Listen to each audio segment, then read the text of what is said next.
The early ocean voyages were probably big mistakes. A vessel could be thrown off course by a sudden storm or error by the helmsman. So, how did the early sailors navigate the oceans? Long before the magnetic compass reached Europe, the Vikings were sailing across oceans to both the east and west, discovering new lands in the west such as Iceland and Greenland, and even discovering America, nearly 500 years before Christopher Columbus. These brave Vikings were creative in compensating for their lack of technology. Floki Vilgerdarson, a great Viking explorer credited with the discovery of Iceland, carried aboard a cage of ravens. When he thought land should be near, he would release one of the birds. If it circled the boat without purpose, land was not near. But if it took off in a certain direction, the boat followed, knowing the bird was headed toward land.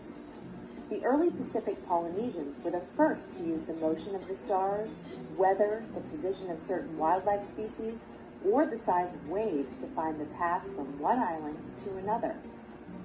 Using the motion of stars, imagine one night you call a friend who's a few thousand miles away and ask them to name the star which is directly over their head. You could then find that star in the night sky, and the point on the horizon directly below that star would be their exact direction from you at that moment. Unfortunately, a few minutes later, that star would have moved, and so you'd need a new one.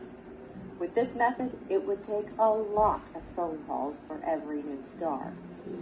Fortunately, there is one star in the night sky that does not appear to move. It's called Polaris, the North Star.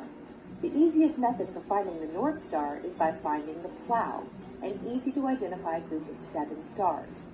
It is known as the Big Dipper to the Americans and the Saucepan to many others. The Plough rotates anti-clockwise about the North Star, so it will sometimes appear on its side or even upside down. However, its relationship to the North Star never changes, and it will always dependably point the way to it. The first useful invention to help was the magnetic compass.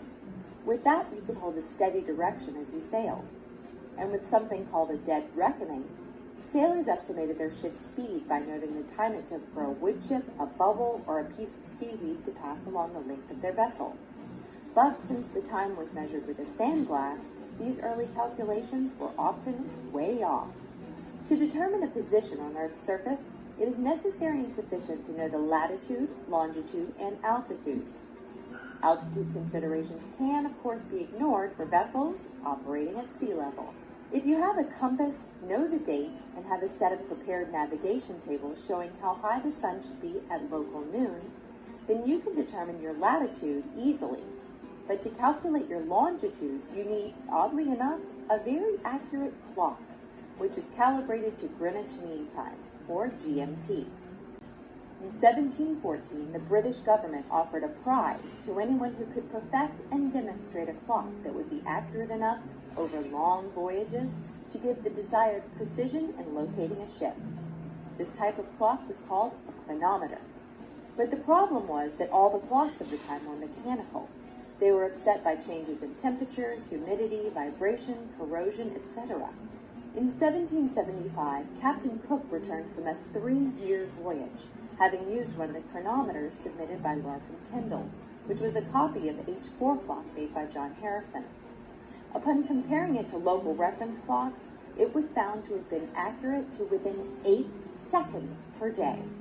Nowadays, of course, navigating is much simpler. All large ships today rely on global positioning systems.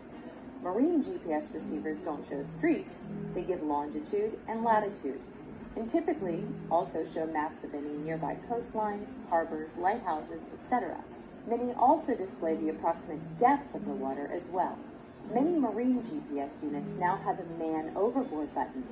If someone falls overboard, the captain or other crew member presses that button.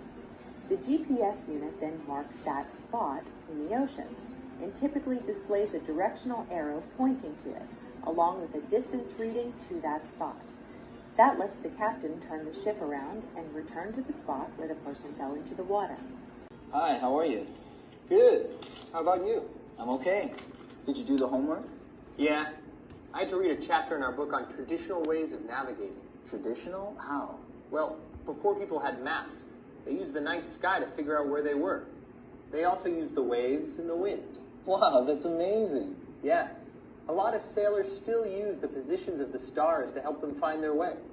They have star charts. Like the North Star. Yeah. You can use the North Star to figure out where you are and get to where you want to go. I think I'd prefer a GPS. Yeah. But the book says stars are very accurate. What was your chapter about? It was kind of about the same thing. My chapter was about the different devices that sailors and explorers used. They had all these special tools to help them measure distances and angles. Amazing tools like the, what's it called? Wait a minute. The astrolabe. That's in the chapter I read too. Hey, how's it going? Fine, thanks. Are you talking about the homework? Yeah. Excuse me, I have to take this call. I'll be right back. Okay. So, did you have to read the chapter about maps? No. Was it interesting? Yeah, it was about the first maps and how they were made. Some of them were pretty strange. Good afternoon, everyone. Let's get started now. So there were 3 different reading assignments. We'll start by comparing and discussing them.